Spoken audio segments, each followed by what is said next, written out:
Sa paglipas ng mga taon, naging mahalagang bahagi ng pang-araw-araw na pamumuhay ang mga smartphone. Mula sa simpleng komunikasyon hanggang sa pag-aaral, negosyo at aliwan, hindi may kakailangang lawak na impluwensya ng teknolohiyang ito sa modernong lipunan. Sa gitna ng matinding kompetisyon sa industriya ng mobile devices, may mga tatak na mabilis na umangat at nagmarka sa kamalayan ng mga mamimili, lalo na sa mga bansang gaya ng Pilipinas. Isa sa mga kapansin-pansing halimbawa nito ay ang Realme, isang brand na sa maikling panahon ay nakilala, tinangkilik at naging bahagi ng digital na buhay ng maraming Pinoy.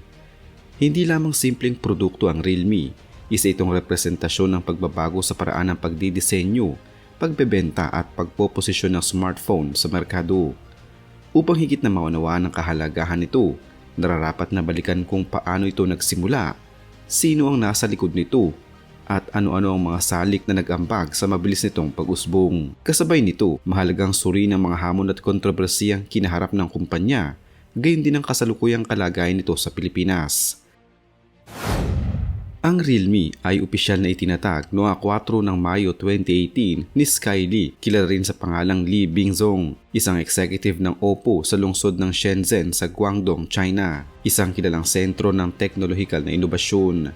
Bago pa man mabuo bilang isang hiwalay na brand, ang Realme ay unang inilunsad bilang sub-brand ng Oppo, isang kumpanyang bahagi ng BBK Electronics Corporation na siya ring may hawak ng iba pang mga kilalang tatak gaya ng Vivo at OnePlus. Ang pangunahing layunin ni Sky Lee sa pagtatatag ng Realme ay malinaw, lumikha ng smartphone brand na nakatuon sa kabataang merkado, partikular ang tinatawag na value-driven consumers.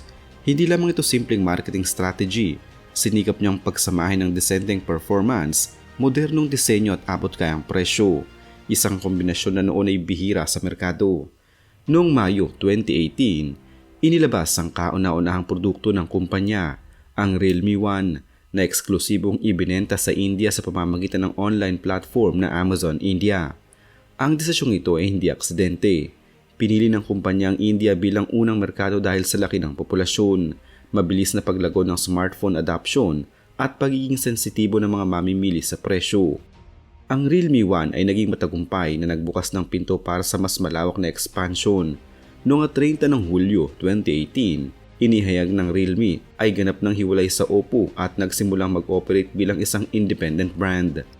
Bagaman nananatili pa rin itong bahagi ng BBK Electronics ecosystem, mula sa puntong ito, nagsimulang lumawak ang presensya nito sa iba't ibang bansa sa Asya, kabilang ang Indonesia, Vietnam, Thailand at kalaunan ang Pilipinas. Ang pagangat ng Realme hindi bunga ng swerte lamang kundi ng maingat na estratehiya. Isa sa mga pangunahing dahilan ng tagumpay nito ay ang agresibong paggamit ng online sales channels. Sa halip na agad magtayo ng malawak na network ng physical stores, pinili ng Realme na gamitin ang e-commerce platforms tulad ng Lazada at Shopee na noon ay mabilis na lumalago sa Southeast Asia. Ang isa pang mahalagang salik ay ang pag-target sa kabataang merkado. Gumamit ang Realme ng makukulay at modernong disenyo na naiiba sa tradisyonal na itsura ng maraming smartphone. Hindi rin sila nag-atubiling magpakilala ng mga feature na kadalasang matatagpuan lamang sa mas mamahaling device tulad ng mataas na refresh rate, malaking battery capacity at multi-camera systems. Sa Pilipinas, opisyal na inilunsad ang Realme noong Nobyembre 2018. Ang kanilang unang produkto sa bansa ay ang Realme C1 ay agad na nakakuha ng atensyon dahil sa abot kayang presyo at sapat na performance para sa pang-araw-araw na paggamit. Sa sumunod na mga buwan, sunod-sunod ang paglabas ng mga modelong tulad ng Realme 2 Pro at Realme 3 na lalong nagpatibay sa kanilang presensya sa lokal na merkado. Ang kanilang marketing strategy ay nakatuon din sa social media at pakikipag-collaborate sa mga influencer. Sa halip na tradisyonal na advertising, ginamit nila ang mga online personalities upang maipakita ang kakayahan ng kanilang mga produkto sa tunay na sitwasyon. Ang ganitong paraan ay naging epektibo lalo na sa kabataang Pilipino na aktibo sa digital platforms. Maraming dahilan kung bakit mabilis na tinangkilik ng mga Pilipino ang Realme. Una, ang presyo. Sa isang bansang kung saan mahalaga ang value for money, naging kaakit-akit ang Realme dahil sa kakayahan nitong mag-alok ng dissenting specs sa mas mababang halaga kumpara sa ibang brand. Ikalawa, ang performance. Kahit sa entry-level at mid-range na mga modelo, nakapagbigay ang Realme ng sapat na bilis at functionality para sa social media, online classes at mobile gaming, mga aktibidad na karaniwang ginagawa ng mga Pinoy. Ikatlo, ang disenyo. Hindi may kakaila na ang mga smartphone ng Realme ay may kakaibang aesthetic appeal. Mula sa gradient color hanggang sa reflective finishes, naging simbolo ito ng mga modernong estilo na tumutugma sa panlasa ng kabataan. Ika-4, ang availability. Sa pamamagitan ng online platforms at mabilis na paglawak ng kanilang retail presence, naging madali para sa mga mamimili na makakuha ng Realme devices kahit sa mga probinsya. Sa paglipas ng panahon, naging bahagi ang Realme ng digital na karanasan ng maraming Pilipino.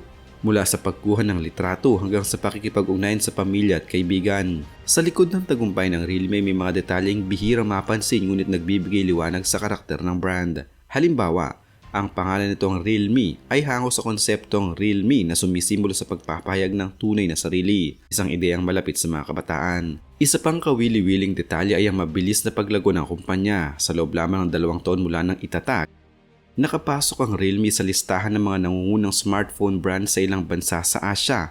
Noong 2020, kinilala ito bilang isa sa mga pinakamabilis na lumagong smartphone brand sa mundo. Bukod dito, ang Realme ay hindi lamang nakatuon sa smartphones. Sa paglipas ng panahon, naglunsad din sila ng iba pang mga produktong tulad ng earbuds, smartwatches at smart TVs. Ang pagiging abot kaya ng Realme ay resulta ng ilang stratehikong desisyon.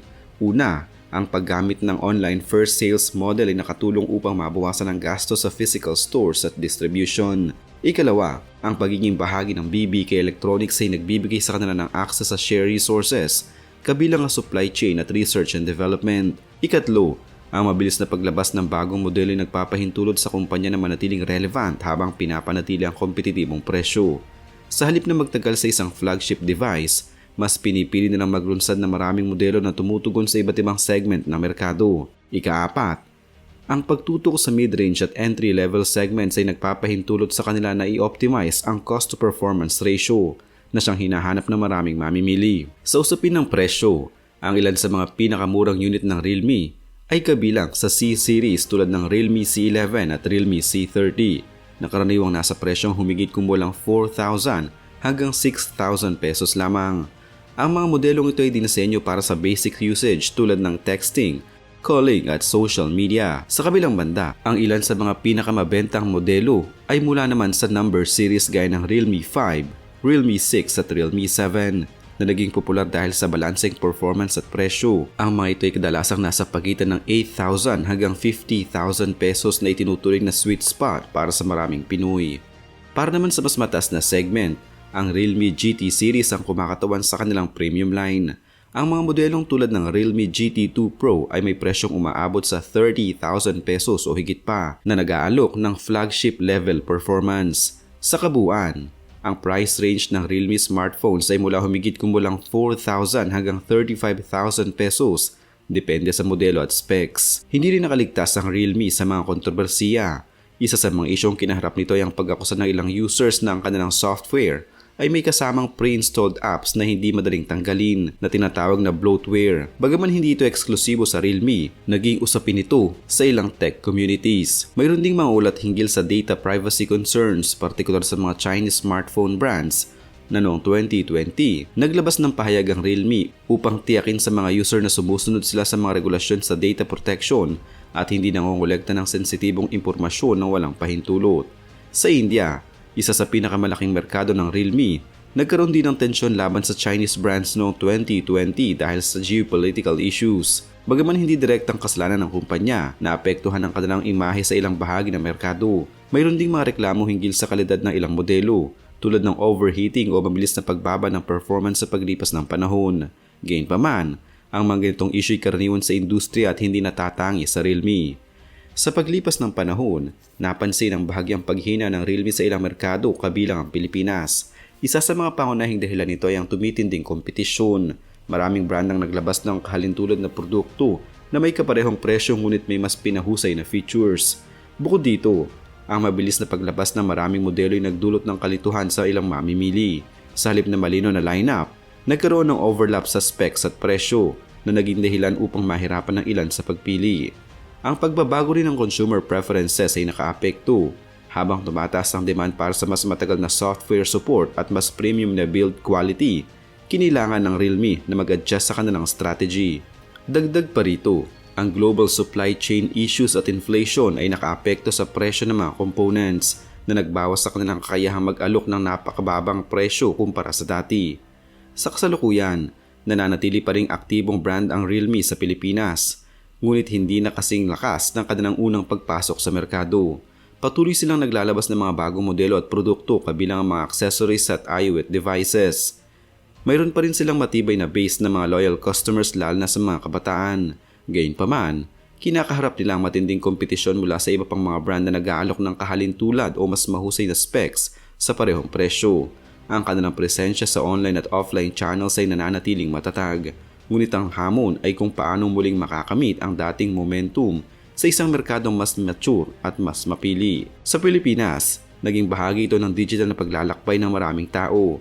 Isang kasangkapang hindi lamang ginagamit kundi naging saksi sa mga alaala ng pang-araw-araw na buhay.